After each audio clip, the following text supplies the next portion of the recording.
Para mim, a ideia de inclusão, eu compreendo a partir da inclusão numa vida com sentido, né?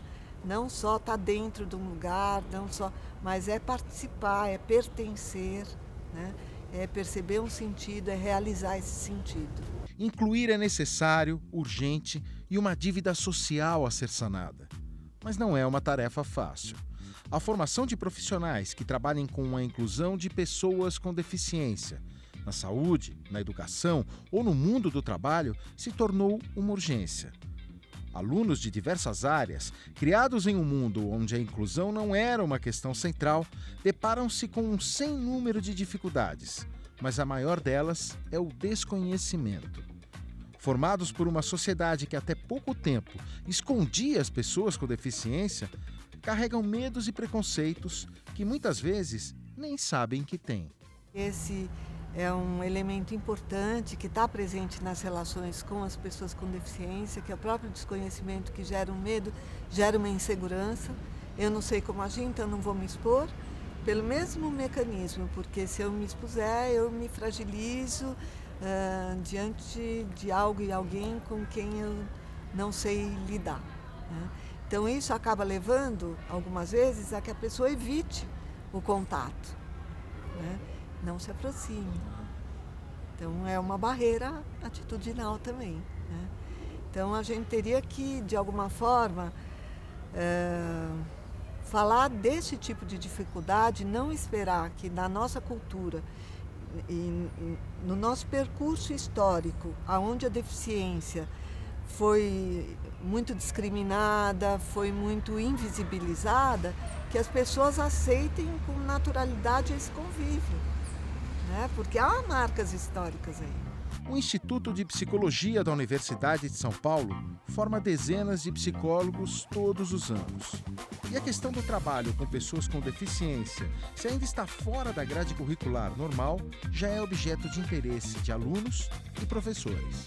A gente percebe que a pessoa com deficiência na nossa sociedade, ela passou a existir, né? Antes não existia e não existia nada muito específico voltado às questões da deficiência que desse visibilidade para a pessoa com deficiência na nossa sociedade, né?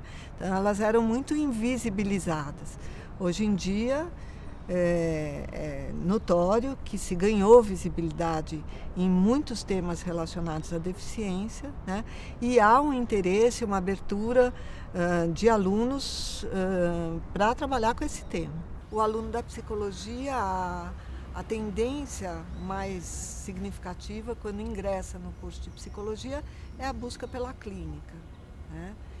E o trabalho com a deficiência, ele tem muitas vertentes. Tem a vertente clínica também, mas tem uma forte ou uma importante vertente educacional, né? E o psicólogo, ele pode atuar em ambas, né? Eu tenho trabalhado mais na área da educação, né? Eu pesquiso na área da psicologia escolar e educacional, então é nesse foco que eu tenho desenvolvido meu olhar, e a gente tem aqui uma disciplina que foi criada em 2005, que é uma disciplina sobre educação inclusiva. A gente fala das políticas públicas de educação. Existe uma interface importante hoje das políticas públicas de educação e saúde, então a gente tem que falar, né, dessa troca, e também das políticas de assistência social. Então acho que a gente teria que trazer isso de uma forma mais substantiva para os nossos alunos. Então nessa disciplina que eu ministro atualmente, a gente fala das políticas públicas de educação, mais nesse recorte, e buscando pensar como o psicólogo atua frente a esse cenário que as políticas nos colocam.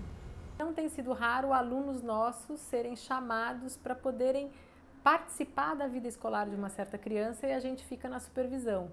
né? Porque o lugar deles passa a ser um lugar muito interessante, que é um lugar um pouquinho entre o aluno e a escola, né? E sem dúvida nenhuma eles se identificam mais com as crianças do que com a escola, né? E talvez até por isso tenham muita potência para poder estar do lado dessas crianças. Então isso tem sido um trabalho corriqueiro, comum, que aparece nos estágios, que os alunos vêm pedir, que as escolas pedem estagiários e daí eles vão, e daí a gente supervisiona. Isso tem sido um desenho comum. Não é raro acontecer de um certo estagiário de psicologia ir para a escola e na primeira supervisão comigo falar: ai, Adriana, porque é essa professora, imagina que ela fez papá. Também não é raro que depois que ele vá algumas vezes, ele consiga se identificar com essa professora e falar: nossa, achei que ela, se fosse eu, ela acho que eu ia, né? Por quê? Porque essas coisas precisam de percurso, precisam de tempo, né? Para você poder criar uma certa coincidência com o corpo do outro, para você entender um pouco melhor como as coisas se produzem. Esse eu acho que é um desafio, pequeno, quer dizer, ele é grande como desafio, mas ele é um pedaço do que eu estou falando, que é toda uma história de uma produção de saberes que, de uma certa forma, coloca os psicólogos com um saber competente. Na PUC de São Paulo, um grupo de alunos dos cursos de fonoaudiologia, fisioterapia, serviço social e psicologia participa do PET Saúde, o Programa de Educação pelo Trabalho para a Saúde, criado pelo governo federal. Com o sistema de bolsas, o programa abre a possibilidade para que alunos participem de ações de ensino-pesquisa e conheçam por dentro o trabalho do SUS na criação da rede de atendimento para pessoas com deficiência. Ele visa reorientar a formação profissional para o SUS, trabalhando no SUS, por todo o nosso processo. E esse projeto se desenvolve na freguesia do Ó e Brasilândia, é um território de supervisão técnica de saúde. Então, os preceptores vêm às reuniões conosco e os nossos estudantes vão ao território, vão para a unidade básica de saúde, vão para a maternidade do território. Quando eu entrei na psicologia, logo na primeira semana tem uma semana que eles tem várias palestras com os professores sobre os projetos e já me atraiu a gente ter um contato com o SUS, você poder fazer um trabalho que realmente é um trabalho, né? Porque eu sinto que a gente entra na faculdade e fica tão na teoria que a gente acaba esquecendo que a gente que trabalha com a saúde, a gente tem muitas pessoas para atingir. Na faculdade a gente aprende diversas coisas, mas a gente aprende de uma forma teórica. Eu achei muito interessante essa possibilidade de ter um acesso, de ter a prática, de poder me envolver com isso.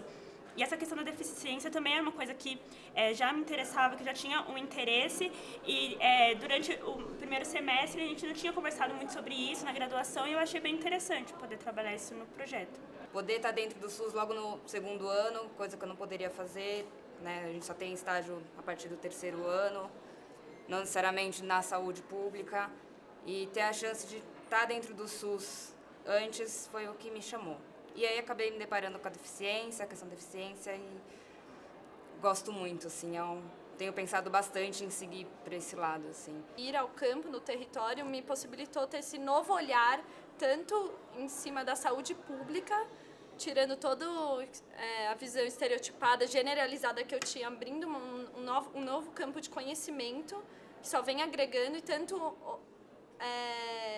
contribuir para ter um olhar sobre os usuários diferenciados. Os alunos vão lá, eles questionam, eles perguntam, eles pesquisam prontuários e agora nós estamos numa fase de começar a fazer as entrevistas com as próprias pessoas usuárias que têm deficiência. Isso é que vai trazer bastante riqueza e muita experiência para eles também vivida.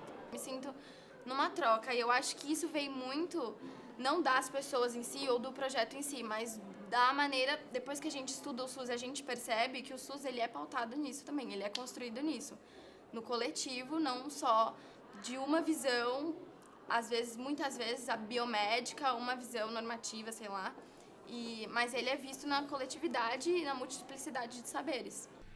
Stephanie está tendo a oportunidade de conhecer na prática o que é essa multiplicidade de saberes. Sua pesquisa ocorre no território chamado de Foz Brasilândia, zona norte da capital paulista. Entre suas várias ações está essa roda de dança com pessoas com deficiência intelectual. Lá, ela acompanha o trabalho conjunto de uma psicóloga, uma terapeuta ocupacional e uma fisioterapeuta e dá seus primeiros passos dentro de uma equipe multidisciplinar. No NIR, que é onde a PD fica, que eu vou toda terça-feira, eu ficava tentando identificar quem era o quê. Então eu ficava na minha cabeça assim, essa pessoa deve ser físio, ela deve ser TO, ela deve ser... Só que eu sempre errava. E aí eu fui conhecendo as pessoas, fui perguntando e eu sempre errava. Porque eu tava querendo colocar cada um dentro da sua caixinha. Então isso pra mim também foi muito importante. Lá na PUC a gente tem a reunião, a gente estuda, a gente tá sempre, aprendendo e no serviço a gente tá integrando esse conhecimento, sabe? A gente tá... Então eles falavam, o serviço é multidisciplinar, e eu falava, isso não significava nada pra mim. Só foi significar quando eu fui ver o trabalho delas, que é conjunto, e que lá na casa não existe psicóloga, não existe TO, não existe, existe o paciente que precisa ser atendido, e ele é o foco, entendeu? A gente acho que formado para olhar para o desvio, né? Porque está faltando, né? Aquela pessoa com deficiência não consegue fazer isso. Mas e o trabalho com desenvolvimento de habilidades, de autonomia, que é legal você discutir com outra pessoa, né? Que tem uma formação diferente da sua. O fato de você ter qualquer outro profissional, seja o psicólogo, seja o físico, seja fono, que tem esse olhar para a pessoa, faz muita diferença, né? Então eu acho que... E aí quando você vai para uma casa e você escuta aquele problema, depois eu posso voltar na equipe e falar, olha, Paty, tem uma questão assim, Meg, tem uma questão assada, vamos pensar o que a gente pode fazer? E aí cada um consegue contribuir com o seu olhar. Todo mundo junto consegue pensar de uma forma diferente para individualidade do paciente também, né? Essa troca, do jeito que a gente faz aqui, a gente não tem na faculdade, a gente tem a teoria. Mas quando a gente vai trabalhar, são poucos os lugares que a gente consegue fazer isso. E que, assim, não precisa necessariamente estar lá o terapeuta ocupacional para executar aquela função. Claro, a gente tem as nossas particularidades, como cada profissão tem. Mas quando a gente olha para a pessoa enquanto pessoa, não necessariamente, não precisa ver como a deficiência, né? Então, acho que fica um pouco mais claro para a gente poder atuar, não necessariamente preciso muito de uma terapeuta, preciso muito que seja físio, né? Não, pode ser qualquer uma de nós da equipe que tenha esse olhar. E por mais que seja um número menor de alunos que esteja nesse projeto, eles vão falando disso na sala de aula, vão trazendo um olhar diferente, vão enriquecendo discussões na sala de aula. Então, eu acho que eles vêm, né? Eles vão estar mais preparados do que nós, no caso, né? Se de repente eles resolverem entrar aí nesse caminho do SUS. É muito enriquecedor, assim. Você poder atuar numa equipe multidisciplinar e conta até como um dos princípios do SUS, né? Da multidisciplinaridade.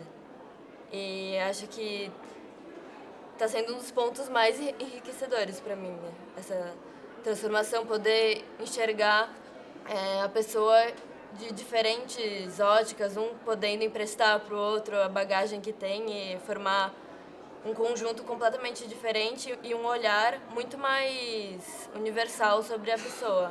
Na reunião, eu não consigo quase nunca diferenciar quem é o quê, pra falar bem a verdade. Você olha e você acha que todo mundo é psicólogo quando tá falando de alguma coisa, ou todo mundo é fono, ou todo mundo... É muito difícil. Mas que o psicólogo, às vezes, numa reunião que eu fui, ele ajudou a fazer um planejamento maior. Tipo... vamos fazer isso nesse dia, aí pensar em fazer aquilo no outro dia, vamos tentar chamar a mãe para vir conversar, porque eu também tá com uma dificuldade de conversar com a mãe. Eu vi o psicólogo fazer mais isso. Essa é uma coisa que o psicólogo pode trazer também para o grupo, porque todo mundo vai ter uma escuta e proporcionar uma escuta para o paciente, mas a gente vê também bastante isso na nossa formação, uma escuta mais planejada e também de atribuir um sentido àquela situação que o paciente está vivendo. Então, você tentar ampliar as possibilidades, você possibilitar uma ampliação de consciência juntamente com o paciente. Então, acho que esse é o ponto do sentido e do simbólico, é um ponto que o psicólogo pode trazer bastante para o grupo, para tratar o paciente. A partir desse tipo de contato que a gente vai tendo, eu acho que a nossa experiência vai crescendo. Então, ter receio ou não de conversar com essas pessoas, de ajudar no tratamento, ou qualquer postura que a gente tenha, profissional ou pessoal, frente a elas, tem a ver com a ausência da inclusão delas.